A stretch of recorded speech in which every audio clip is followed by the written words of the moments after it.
से so welcome to another session of internal audit class. और आज का जो हमारा टॉपिक ऑफ डिस्कशन है so that is types of controls. अगर कंट्रोल्स की बात की जाए तो सबसे पहले हमें ये समझना एसेंशियल है कि कंट्रोल कौन लगाता है, who levies the controls and why, क्यों लगाए जाते हैं कंट्रोल्स। बात की जाए कंट्रोल की so it's an action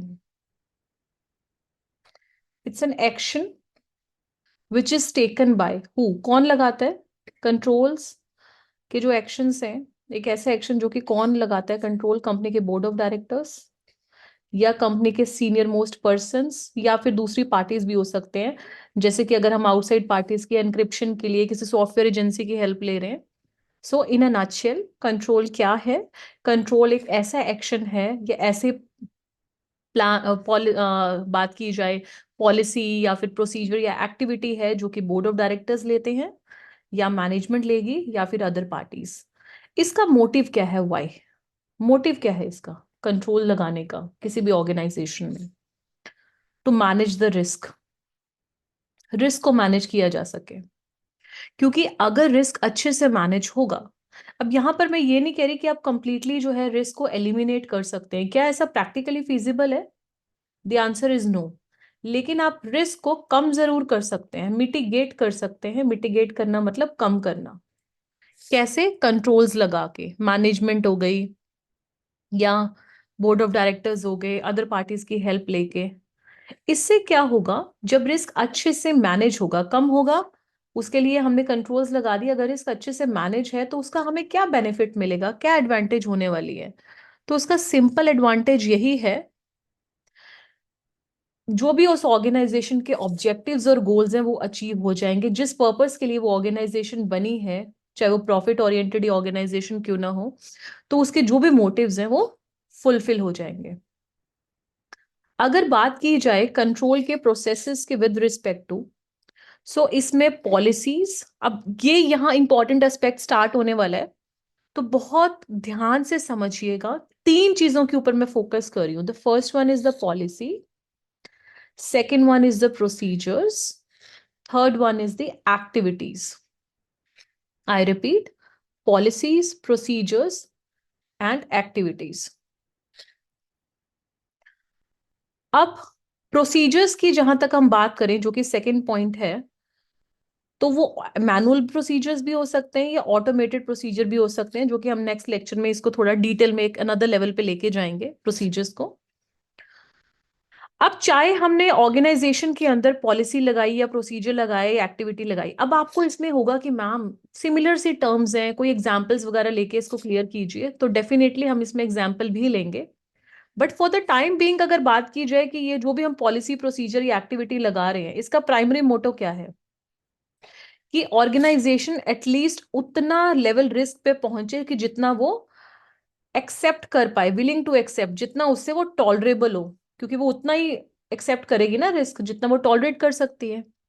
so किसी भी ऑर्गेनाइजेशन में रिस्क को मैनेज करने के लिए कंट्रोल्स जो भी लगाए जाते हैं, तो एक ऐसा प्लान, प्रोसीजर या एक्टिविटी ताकि रिस्क उस लेवल तक कम कर दिया जाए जितना वो ऑर्गेनाइजेशन टॉलरेट कर सकती है। विलिंग टू एक्सेप्ट मतलब टॉलरेट कर सकती है। अब इनको डिटेल में पढ़ते हैं, पॉलिसी, प्रोसीजर और एक्टिविटी को। सो पॉलिसी क्या है? It is a high level statement. इसका एग्जाम्पल भी लेंगे, अभी पहले थ्योरेटिकली उसके ऊपर फोकस कीजिए। That outlines the organisations intentions, guiding principles and objectives. तो कहने का मतलब ये है कि जो ऑर्गेनाइजेशन हाई लेवल पॉलिसीज बनाती है, उसकी जो वो गोल अचीव करना चाहती है, उसके लिए जो भी उन्होंने ऑब्जेक्टिव या प्रिंसिपल्स बनाए, उसके लिए वो ये बताएंगे। जैसे एक कंपनी है, it might have a policy on a data security that mandates all employees to encrypt sensitive information before sending it electronically. अब यहां पर क्या मतलब है? एग्जाम्पल छोटा सा लिया है, अभी डिटेल एग्जाम्पल भी लेंगे फिर। वो ये कहना चाहते हैं कि अगर किसी ऑर्गेनाइजेशन की ये पॉलिसी है कि एम्प्लॉयज को कोई भी कंपनी की कोई ऐसी सेंसिटिव इंफॉर्मेशन जो कि उसके लिए बहुत कॉन्फिडेंशियल है उस कंपनी के लिए, तो उसको बिना डिकोड करे, मतलब बिना कोई पासवर्ड लगाए ना भेजें, जब तक उसको डिकोड नहीं किया जाता, एनक्रिप्ट करके डिक्रिप्ट दूसरे एंड पे ना करे, तो इन बिटवीन कोई पर्सन के पास वो इंफॉर्मेशन का एक्सेस ना हो।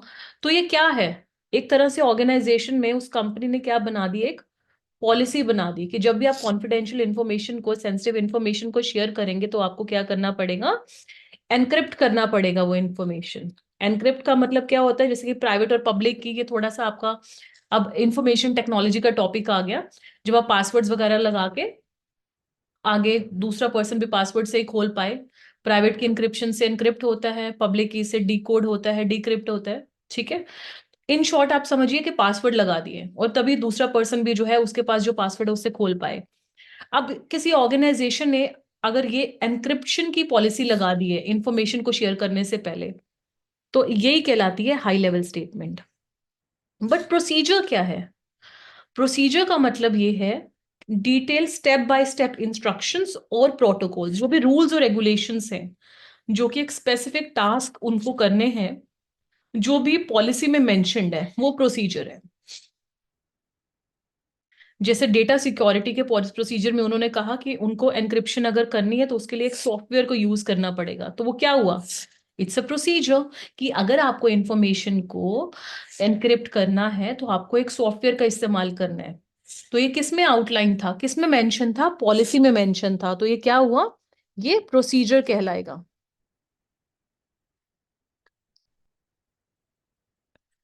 Pradeep Parmar, yes I have received your doubts, और उसमें पासिंग परसेंटेज और सारी चीजों का मैं आपको रिस्पॉन्ड करूंगी मेल पे। चलिए, पॉलिसी और प्रोसीजर तो हमने डिस्कस कर लिया है। नेक्स्ट हम फोकस करते हैं एक्टिविटी। अब आप कहोगे कि मैम ठीक है, आपने बताया कि किसी कंपनी ने जो भी एक स्टेटमेंट डिफाइन कर दी कि इस तरह से सारे एम्प्लॉयज को या फिर जो टीम मेंबर्स को चलना पड़ेगा, वो पॉलिसी होगी, और किस तरह से चलेंगे वो प्रोसीजर हो गया, बट फिर एक्टिविटी क्या है।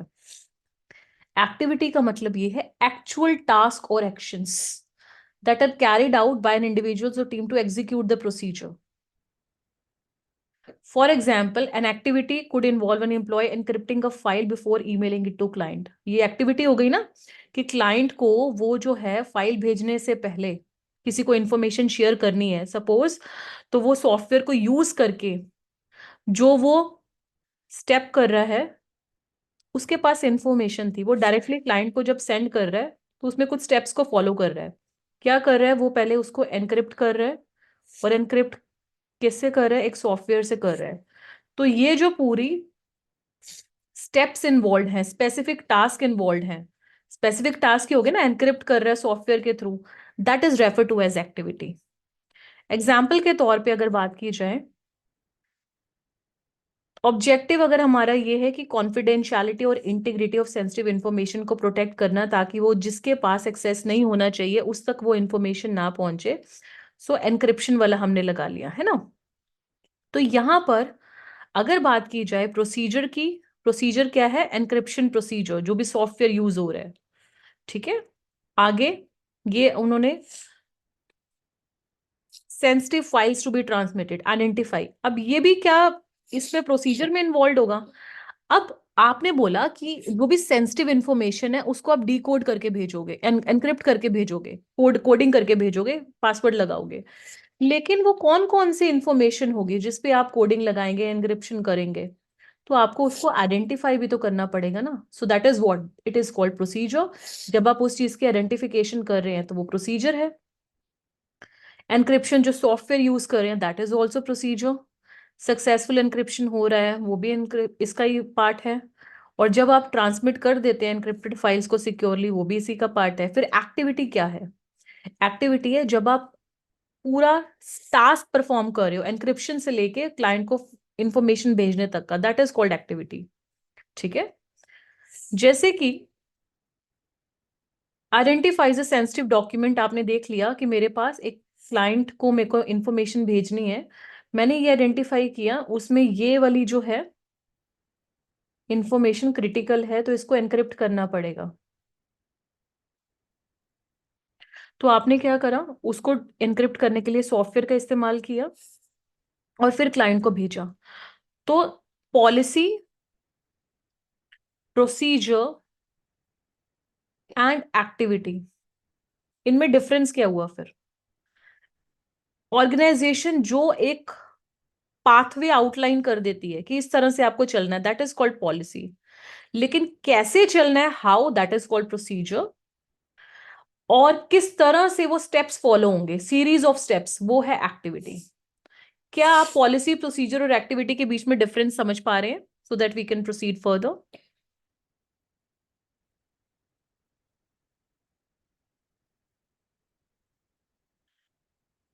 Okay fine. तो चलिए आगे बढ़ते हैं कंट्रोल प्रोसेस में।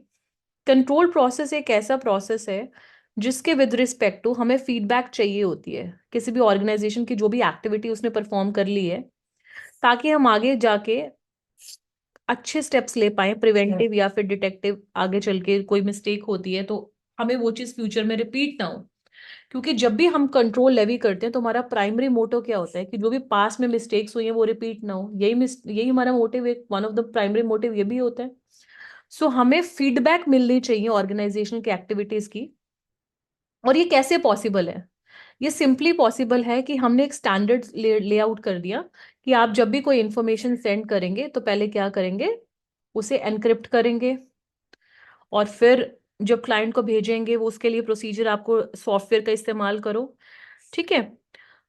लेकिन जब आप ये सारी चीजें कर रहे हो, आपने ये तो स्टैंडर्ड सेट किया था कि आप एनक्रिप्ट करके भेजोगे, लेकिन हो सकता है आपको क्लाइंट ए को इंफॉर्मेशन भेजनी थी, लेकिन बाय मिस्टेक आपने क्लाइंट बी को इंफॉर्मेशन भेज दी।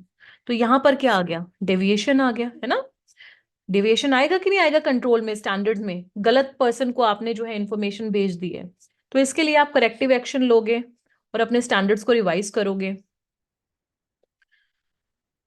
जैसे इसमें एग्जाम्पल में मैंने ये चीज बोली है कि एक एम्प्लॉय है, उसकी केयरलेसनेस की वजह से या वो उस चीज से अगर अवेयर नहीं था, जो भी रीजन रहा हो, वो ईमेल जिसमें सेंसिटिव इंफॉर्मेशन थी, कस्टमर का डेटा था, गलत पर्सन को उसने दे दिया, ठीक है। ईमेल एड्रेस में टाइपो मिस्टेक हो गई, या फिर जो भी किसी भी ऑटो सजेस्ट फीचर की वजह से होता है ना। ऑटो सजेस्ट फीचर क्या होता है, कई बार हम किसी का नाम डी से कर रहे हैं, है ना।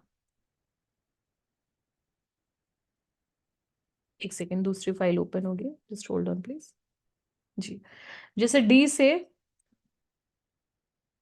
डॉज किसी का, डॉजी किसी का नाम है, और इससे डॉम किसी का नाम है, तो इसको भेजना था by default auto suggest feature से, इसको हो गया। कई बार जैसे हम मैसेज भी टाइप करते हैं, होता है ना व्हाट्सएप पे।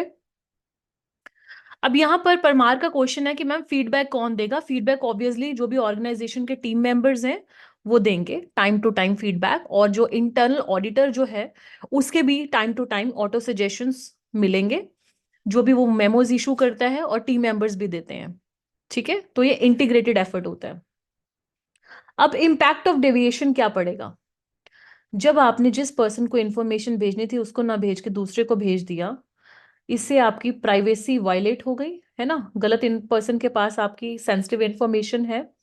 इससे क्या हो सकता है, द इंसिडेंट में damage the organisation reputation, eroding customer trust and loyalty.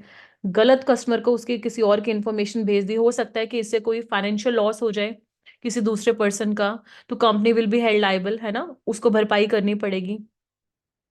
So, depending on the nature of the data and applicable regulations, जो भी regulations, जो भी नॉन कंप्लायंस है कि भाई सिक्योरिटी मेजर्स लेने चाहिए थे आपने नहीं लिए, तो आपको सारी पेनल्टीज एज अ कंपनी भुगतान करना पड़ेगा। फिर करेक्टिव एक्शन क्या है? Immediately upon discovering the deviation, the organization should take steps to contain the breach, such as contacting the unintended recipient to delete the email and implementing measures to prevent further dissemination of the sensitive information. जिसको गलत information पहुंच गई है, immediately उसको call लगा के पूछना कि प्लीज वो गलती से ईमेल सेंड हो गई है, कि आप उसको डिलीट कर देंगे, ताकि वो पर्सन किसी और को ना सेंड कर पाए। प्रैक्टिकली तो ये इम्प्लीमेंट करना थोड़ा सा डिफिकल्ट होता है, बट स्टिल मेजर्स तो लिए जाते हैं। Notification if required by law और कंपनी पॉलिसी, कि जो भी इंडिविजुअल्स अफेक्ट हुए हैं, ठीक है, जैसे क्लाइंट बी की इंफॉर्मेशन क्लाइंट ए को चली गई, तो क्लाइंट बी को भी बताना आपकी ड्यूटी है, ठीक है। Then investigation, A thorough investigation should be conducted to determine the root cause of the deviation. किस वजह से रॉन्ग इन्फॉर्मेशन गई है? क्या कोई सिस्टमेटिक इशू था, सिस्टम का एरर था, प्रोसीजर सही से डिफाइन नहीं हुआ, या एम्प्लॉय की नेग्लिजेंस है?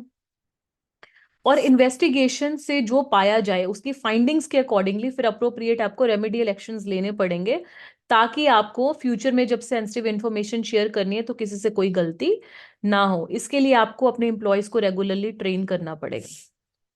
एम्प्लॉयज को ट्रेन करो। Apart from this, implementing stricter access controls. जिस पर्सन के पास सेंसिटिव इंफॉर्मेशन का एक्सेस होना चाहिए सिर्फ वही ले, या फिर एनक्रिप्शन के जो रूल्स और रेगुलेशंस, अगर किसी से कोई गलत इंफॉर्मेशन चली जाती है तो उसके खिलाफ लीगल एक्शन लिया जा सकता है, उसके खिलाफ पेनल्टी जो है उस पर इम्पोज हो सकती है। तो फिर एम्प्लॉयज बहुत ध्यान से चलेंगे इंफॉर्मेशन को शेयर करते वक्त। तो उसके लिए पूरे रेमेडियल स्टेप्स आपके पास पहले रेडी होने चाहिए पॉलिसी के अंदर ही। Preventive measures going forward, the organization should implement preventive measures to reduce the likelihood of similar deviations, ताकि फ्यूचर में ऐसा दोबारा रिपीट ना हो। एम्प्लॉय को अवेयर कीजिए, उन्हें ट्रेनिंग दीजिए कि किस तरह से सेंसिटिव डेटा को आपने हैंडल करना है, और ऑर्गेनाइजेशन के अंदर प्रोटोकॉल्स लगाइए, रूल्स एंड रेगुलेशंस।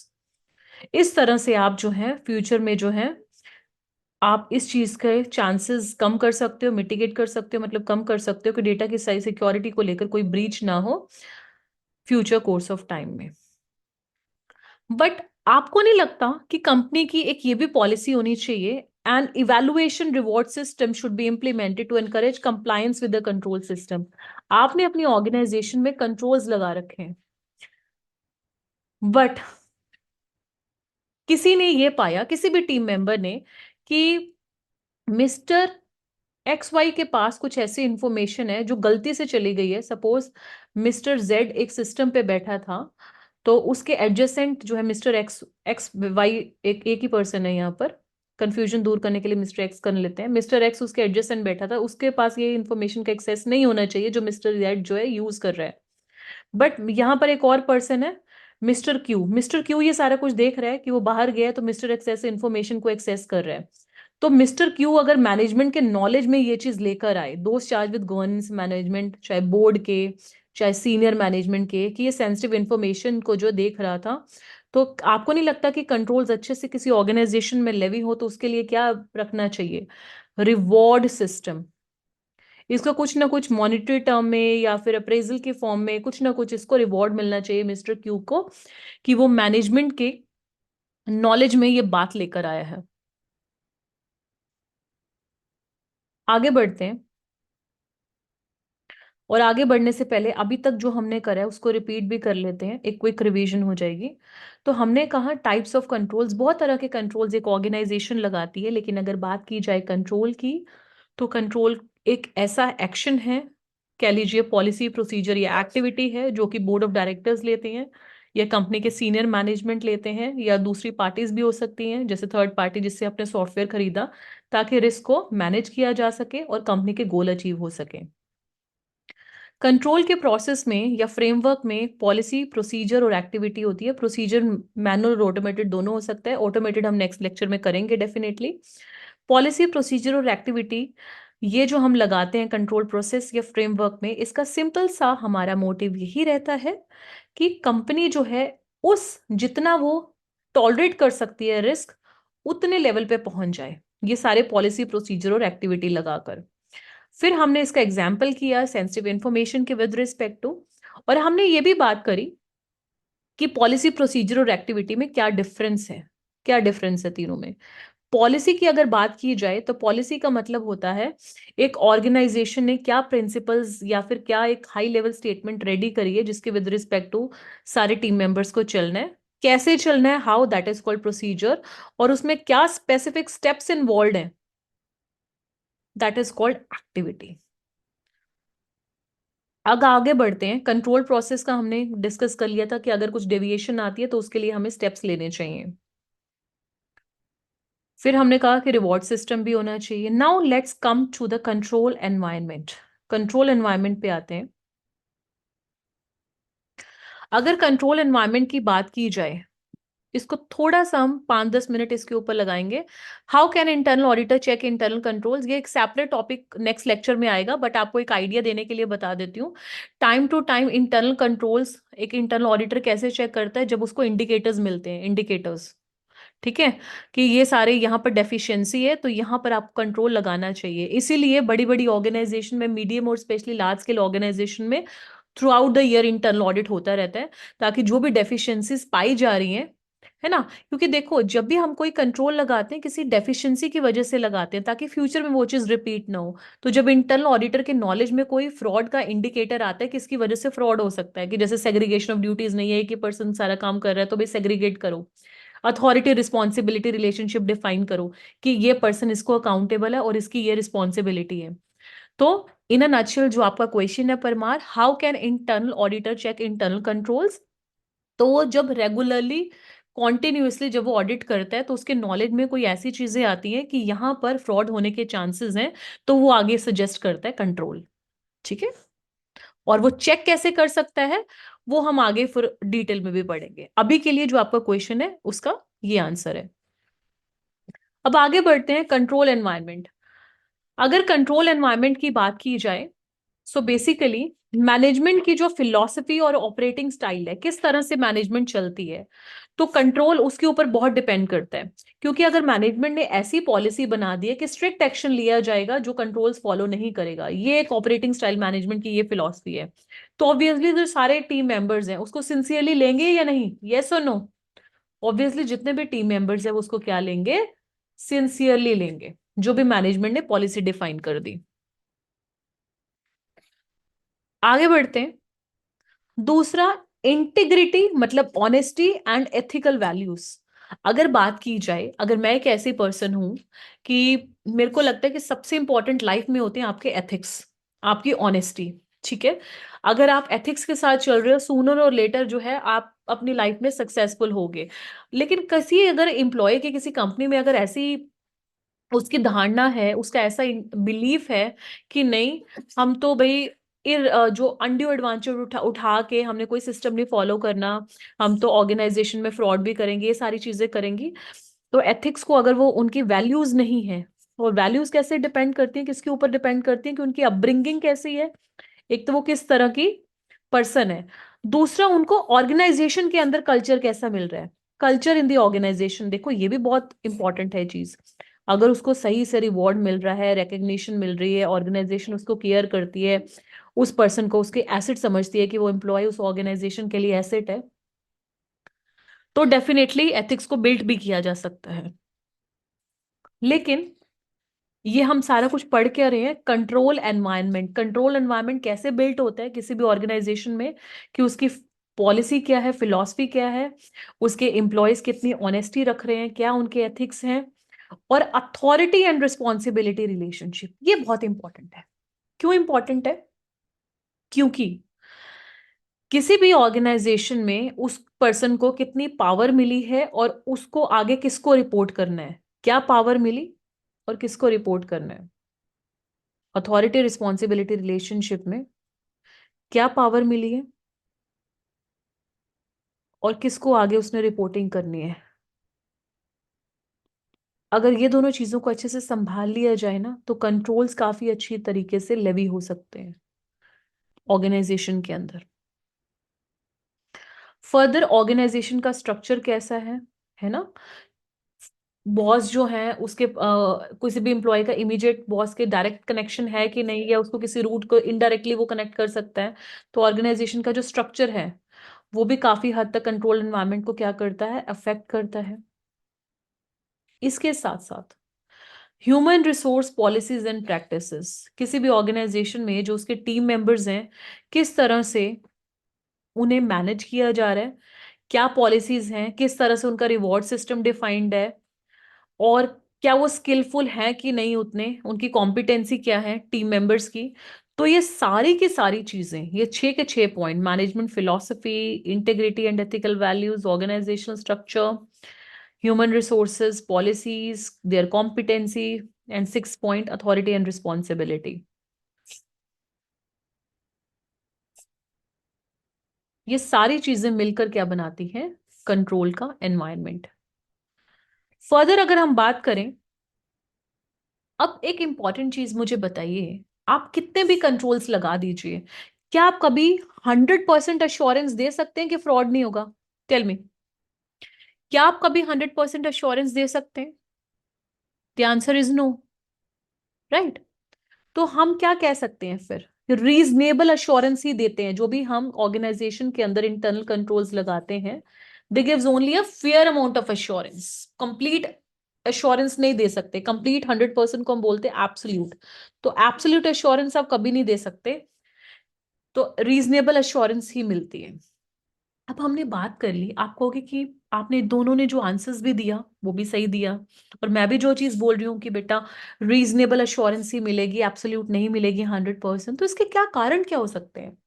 सबसे इंपॉर्टेंट चीज होती है टू एरर इज ह्यूमन, मतलब इंसान तो गलतियों का पुतला है ना, उससे कोई ना कोई मिस्टेक हो सकती है कंट्रोल लगाते वक्त, इंप्लीमेंट करते वक्त। तो इनकी वजह से क्या कभी 100% अश्योरेंस दे सकते हैं? So the answer is no. और क्या कारण हो सकता है? आप जो भी कंट्रोल्स लगा रहे हो, चाहे ऑटोमेटेड लगा रहे हो या मैनुअल लगा रहे हो, अगर घपलेबाजी कर ली, कॉल्यूशन का मतलब क्या है कि इंप्लॉयज ने अगर घपलेबाजी कर ली, वो इन्वॉल्व है अगर इसमें, है ना, तो क्या उस पर्टिकुलर सिचुएशन में अगर वो खुद ही जो है मिल गए सारे 2-3 एम्प्लॉयज जिनको वो टास्क दिया गया था, तो वो खुद ही फ्रॉड कर रहे हैं और वो कोई थर्ड पार्टी फिगर आउट ही नहीं कर पाएगी, ना इवन इंटरनल ऑडिटर, तो क्या उसमें 100% एश्योरेंस दी जा सकती है? नहीं। तो पहला पॉइंट क्या हो गया? Errors and mistakes of humans. दूसरा पॉइंट हुआ घपलेबाजी, किनकी? कॉल्यूजन से, मतलब मिल गए सारे फ्रॉड करने के लिए। तीसरा और क्या कारण हो सकता है? कॉस्ट। आपको नहीं लगता कि जब हम कॉस्टिंग की बात करें, अगर इंटरनल कंट्रोल्स आपने इतने ज्यादा लगा दिए, पता लगे कि उसके बेनिफिट कम है और कॉस्टिंग ज्यादा इनकर हो गई, 2-3 इंटरनल ऑडिटर भी लगा दिए, जो भी वो सॉफ्टवेयर कह रहा था, कंट्रोल्स कह रहा था, सारे लगा दिए, बेनिफिट उसका उतना कुछ है नहीं, तो वो आपके लिए क्या पड़ जाएगा? कॉस्टली वेंचर होगा, है ना, बेनिफिट उतना उससे हुआ नहीं। और क्या कारण कारण हो सकता है? क्या और इनहेरेंट लिमिटेशन हो सकती है इंटरनल कंट्रोल की, जिसकी वजह से हम कह रहे हैं कि आपको कभी भी 100% अश्योरेंस नहीं मिलेगी, एब्सोल्यूट अश्योरेंस नहीं मिलेगी, ओनली रीजनेबल मिलेगी? पहला क्या किया?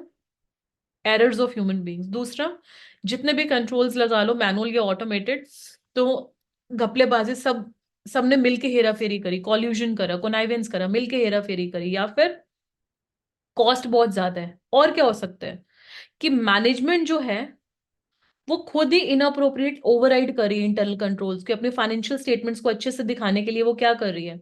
रेवेन्यू की जो भी प्रोजेक्शंस है, मतलब फाइनेंशियल विंडो ड्रेसिंग कर रही है एक तरह से। इसका एग्जांपल हो जाएगा जैसे विंडो ड्रेसिंग का। फ्रॉडुलेंट फाइनेंशियल रिपोर्टिंग कर रही है अगर मैनेजमेंट के पर्सन खुद ही सीनियर मैनेजमेंट वाले, तो आपको नहीं लगता कि उसमें कभी अश्योरेंस नहीं दी जा सकती? तो ये कुछ मेन कारण है जो हमने 4 रीजंस पढ़े हैं। एरर्स, कोनाइवेंस, मतलब कि घेरा फेरी मिलके करना, या फिर कॉस्टिंग बहुत ज्यादा पड़ रही है, या फिर अगर सीनियर मैनेजमेंट ही इन्वॉल्व है, इसी की वजह से कभी भी एब्सोल्यूट एश्योरेंस नहीं दी जा सकती। हमेशा अश्योरेंस क्या होगी? रीजनेबल अश्योरेंस ही प्रोवाइड की जा सकती है, इवन इंटरनल कंट्रोल्स लगा के भी। नेक्स्ट लेक्चर में हम जो डिस्कस करेंगे वो करेंगे, एक तो इंटरनल कंट्रोल्स के फर्दर जो हमारे ऑटोमेटेड कंट्रोल्स हैं उसको बहुत डिटेल में डिस्कस करेंगे। और अभी के लिए मैंने जितना भी समझाया है इसमें अगर आपको कोई भी डाउट है तो आप पूछ सकते हैं। नेक्स्ट जो हमारा सैटरडे को लेक्चर होगा तो वो थोड़ा सा लंबा भी जा सकता है, ठीक है। एंड आपके परमार मेरे पास डाउट्स आ गए थे, आई एम जस्ट होपिंग कि दूसरों के भी आ जाएंगे। और संदीप, जो आप लाइव लेक्चर अटेंड कर रहे हो, तो आई एम एक्सपेक्टिंग कि आप भी मुझे अपने डाउट्स मेल पे भेज दें, ठीक है, सो दैट आपके जो भी डाउट्स है उसका वीडियो फॉर्मेट बनाकर मैं आपको इस वीक में डाउट्स भी आपके सारे क्लियर कर दूं। सो ये था आज का जो हमारा लेक्चर। शॉर्ट था थोड़ा, लेकिन बहुत ही डिटेल्ड था। क्यों? क्योंकि अगर देखो किसी भी चीज को अगर हम पढ़ रहे हैं ना, तो हमारे सबकॉन्शियस माइंड में जब तक सेटल डाउन नहीं होगा तो हम एमसीक्यू नहीं कर पाएंगे। तो हमारा प्राइमरी मोटो ये होना चाहिए कि हमें एक क्विकली कॉन्सेप्ट्स को अपने सबकॉन्शियस माइंड में बिठाना। तो हमने क्या सीखा आज के इस लेक्चर में? कंट्रोल्स में कभी भी 100% अश्योरेंस नहीं दी जा सकती, एब्सोल्यूट एश्योरेंस नहीं दी जा सकती, ओनली रीजनेबल दी जा सकती है। कंट्रोल कौन करता है? कंपनी के बोर्ड ऑफ डायरेक्टर्स, कंपनी के मैनेजमेंट या अदर पर्सन्स, ताकि रिस्क को मैनेज किया जा सकते हैं। और इसके लिए वो क्या तीन चीजें लगाते हैं? पॉलिसी, प्रोसीजर और एक्टिविटी। पॉलिसी क्या है? High level statement. प्रोसीजर जो भी आप आगे जो है कोई भी पाथवे डिफाइन करते हो कि कैसे काम करना है, हाउ। और एक्टिविटी जो भी उसमें स्पेसिफिक टास्क इन्वॉल्व होते हैं, दैट इज कॉल्ड एक्टिविटी। और इसी से सारी चीजों को हमने आज डिटेल में पढ़ा है। और हमने ये भी बोला है, ये भी बहुत इंपॉर्टेंट एस्पेक्ट पढ़ा है यहाँ पे, रिवॉर्ड, कि जो इसमें हेल्प कर रहा है तो उसको प्रॉपरली आप रिवॉर्ड भी दीजिए। इसके विद रिस्पेक्ट टू जो क्वेश्चंस हैं वो भी आपके पोर्टल में जो है आ जाएंगे इन अ डे और टू। तो आप उसमें क्विज में भी इसकी प्रैक्टिस करोगे। बट मेरा सजेशन यही रहेगा कि अभी तक आप इसको पहले 2 बारी लेके इन बिटवीन थोड़े बहुत क्वेश्चंस ही अभी आप कर पाएंगे। तो नेक्स्ट जब हमारे नेक्स्ट सैटरडे संडे का लेक्चर हो तो उसके बाद ही आप क्वेश्चंस की प्रैक्टिस करें।